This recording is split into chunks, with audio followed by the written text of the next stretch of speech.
De tempos em tempos é uma boa a gente atualizar um pouco do jogo político do futebol, para entender principalmente como é que anda a criação da tal Liga de Clubes, uma missão que os dirigentes têm já há 3, 4, 5 anos, nem sei mais quanto tempo, e até agora não conseguiram. Hoje o jogo está um pouco diferente, ele envolve a CBF, então vamos entender nesse vídeo.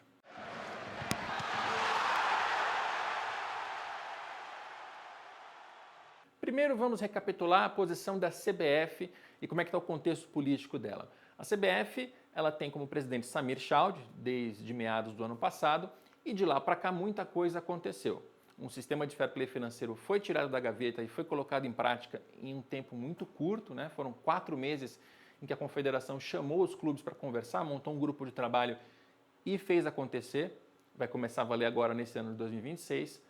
Os estaduais foram reduzidos, o Campeonato Brasileiro foi expandido para começar já no início do ano. A arbitragem ganhou, agora no começo de 2026, uma profissionalização, um projeto novo, com subsídio da CBF, inclusive, para ficar mais profissional e, esperamos, melhor do que era antes. Então a CBF tem conseguido fazer muita coisa muito rápido. E isso, claro, graças ao Samir Chowdhury, porque o presidente, tendo a caneta na mão, ele pode empatar o jogo, mas principalmente porque existem algumas forças políticas, administrativas no entorno dele que estão fazendo a coisa acontecer. Eu vou citar aqui alguns nomes que me parecem são os mais relevantes. Primeiro, Chico Mendes. Ele é filho do Gilmar Mendes, ministro do STF. Ele é também o diretor do IDP, um instituto de educação, de ensino e de educação, que cuida da CBF Academy já há muitos anos. O Chico está na CBF desde a administração passada do Edinaldo Rodrigues. E ele se tornou recentemente dirigente da Federação do Mato Grosso, me parece é mais uma maneira de se formalizar no mundo do futebol, de ter uma posição. Mas eu diria que a função mais importante dele está na CBF.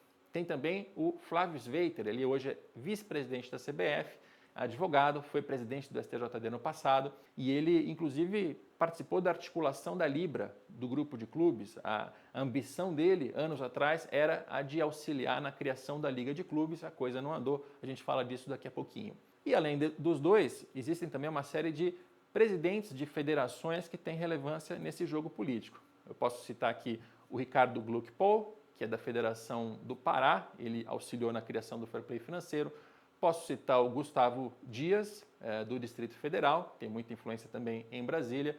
Posso citar o Gustavo Feijó, que é diretor de seleções. Enfim, são nomes muito importantes dessa administração da CBF que, me parece, tem aí um propósito pessoal. Eles estão fazendo a coisa acontecer porque eles têm um projeto pessoal deles para que cada um desses cresça dentro do mundo do futebol? Pode ser, mas cá entre nós, nas administrações passadas, José Maria Marim, Marco Polo Del Nero, Rogério Caboclo, Edinaldo Rodrigues, todo mundo tinha projeto pessoal e ninguém fez nada de relevante acontecer. Então, pelo menos o futebol está avançando na mão desses caras. A gente vai agora discutir e tentar entender o que é que vem pela frente, porque o grande desafio a ser resolvido, o grande nó a ser desatado, é a criação da Liga de Clubes. Por que esse assunto envolve a CBF? Por vários motivos. Calendário depende da CBF. A arbitragem depende da CBF. Então só aí você tem duas questões importantíssimas para o Campeonato Brasileiro que estão na mão da Confederação e que dificilmente vão sair. Porque mesmo que uma liga administre Série A e Série B, a CBF ainda tem a prerrogativa de chancelar o campeonato para que ele seja oficial e também de organizar o sistema do futebol brasileiro, incluindo Série C, Série D, campeonatos estaduais e daí para frente. Então não tem como fazer essa história acontecer sem a CBF. Além disso, tem questões comerciais. A CBF hoje ela é dona dos name rights da competição. Ela vende isso, ela tem uma receita com isso. Se ela vai ceder essa propriedade para os clubes, tem que casar, tem que negociar, tem que conciliar esses interesses políticos e econômicos. Então, não tem como tratar dessa situação sem falar com a CBF. Do ponto de vista dos clubes, vocês já sabem, existe a Libra, existe agora a FFU, o Forte Futebol União, mudou de nome mais uma vez, já foi Forte Futebol, Futebol Forte, LFF, LFU, enfim, a gente já se embanana até nas letras, mas hoje chama FFU. E esses dois blocos, eles estão em posições bastante diferentes. Quando a gente fala da Libra, é hoje uma assembleia de clubes, frequentada por Flamengo, por Red Bull Bragantino, por Palmeiras, por São Paulo, por Santos. São clubes que estão lá reunidos para tomar decisões no coletivo, mas que na prática foram esvaziados nesse último ano, desde que o Flamengo trocou de direção, saiu Rodolfo Landim, entrou Luiz Eduardo Batista, o BAP.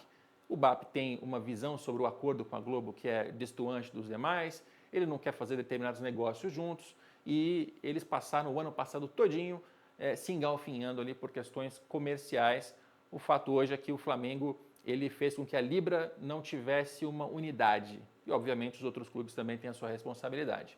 E nesse início de 2026, algumas cabeças estão trocando. Então, por exemplo, no Grêmio saiu o Alberto Guerra, entrou o Dorico Roman. Uma troca de presidentes, uma certa troca até de grupo político, das pessoas em volta do presidente, que faz com que a atuação do Grêmio no bloco seja diferente do que estava sendo até então. A gente tem que lembrar também do Júlio Casares, que acabou de sofrer um processo de impeachment e, como presidente do São Paulo, tinha muita relevância política. Então, além da questão do Flamengo, tem também uma troca de cabeças que faz com que a Libra esteja numa posição vulnerável. A Libra hoje ela não tem uma articulação, ela não tem uma interlocução muito forte relacionada à Liga de Clubes. Já a FFU, aí sim existe um condomínio, como eles chamam, que são clubes e mais investidores.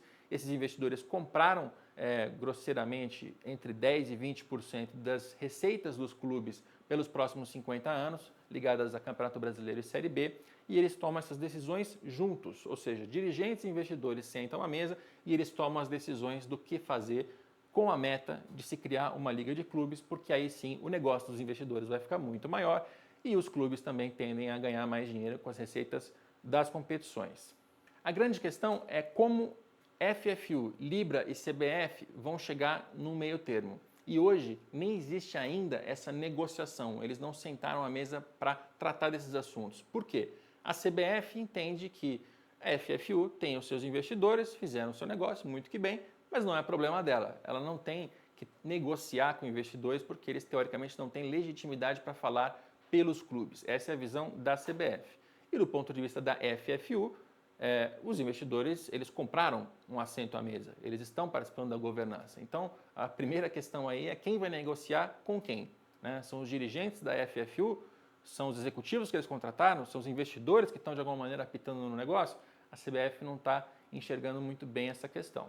E para complicar um pouco mais, recentemente, nesse ano de 2026, começou a haver algumas desavenças. Então, na semana passada, os clubes da FFU da segunda divisão publicaram um manifesto muito duro contra o bloco de clubes, dizendo que os direitos de transmissão da Série B estavam com valores defasados, que a negociação estava sendo mal feita, que ela era opaca, porque eles não tinham transparência em relação ao processo, e acusaram até conflito de interesses da Live Mode. A Live Mode é a agência que, além de vender os direitos de transmissão da Série B e da Série A, em nome da FFU, ela organiza esse processo. Além de fazer isso, ela é também uma desses investidores. Ela também comprou uma participação sobre as receitas futuras dos clubes, então ela está sentada em alguns lugares da mesa e os clubes, pela primeira vez, resolveram atacar a própria parceira, dizendo que há um conflito de interesses. Conflito esse que todo mundo que está no mercado conhece já há bastante tempo, mas que os clubes só falaram pela primeira vez agora nesse movimento da Série B. O objetivo deles, nesse caso específico, era conseguir um valor maior pelos direitos de transmissão da Série B. Então eles tinham ali cerca de 14 milhões no ano passado por clube nos direitos de Série B, eles conseguiram fazer com que os investidores garantissem que neste ano vai para 15 milhões e meio, tirando ali uma dedução para custo de imagem, 14 milhões e 900 para cada clube, quase 15 milhões para cada clube. Então eles conseguiram uma garantia de um reajuste, não exatamente com dinheiro de venda dos direitos de transmissão, porque eles já estão vendidos para a ESPN, e sim com um acréscimo feito pelos investidores. O que importa aqui para a gente nessa história? É que os clubes e os investidores, pela primeira vez, e olha que na LFU, agora a FFU, essa coesão ela andava muito bem, isso foi um ponto positivo, foi uma virtude desse bloco.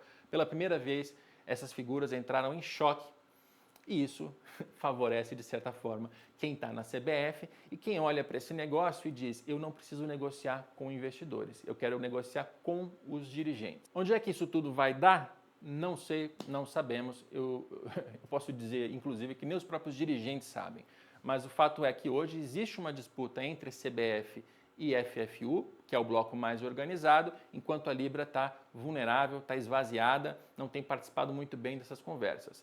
O Flamengo vai se aliar à CBF, O Corinthians, que tem um novo presidente, vai chegar junto? O que o Palmeiras vai fazer? O que a Leila Pereira vai fazer? Ela é um fiel da balança nessa história. Quando ela pende para o lado da FFU, as coisas andam. Quando ela pende para o lado da CBF, as coisas, pelo menos até agora, param. Será que ela vai fazer com que as coisas andem? Enfim, a gente vai acompanhar os próximos meses, porque essa é uma história que leva tempo para acontecer, ela não é quarta e domingo. A gente vai acompanhar para entender onde é que isso vai dar. Se você quiser ler o que eu acabei de dizer, talvez numa versão mais curta, porque esse vídeo ficou longo, acessa minha coluna no Estadão e não esquece de fazer a sua assinatura. Se estiver assistindo no YouTube, deixa a inscrição, o joinha, o comentário, xingue aos dirigentes que ainda não fizeram a linga e não a mim. Tchau!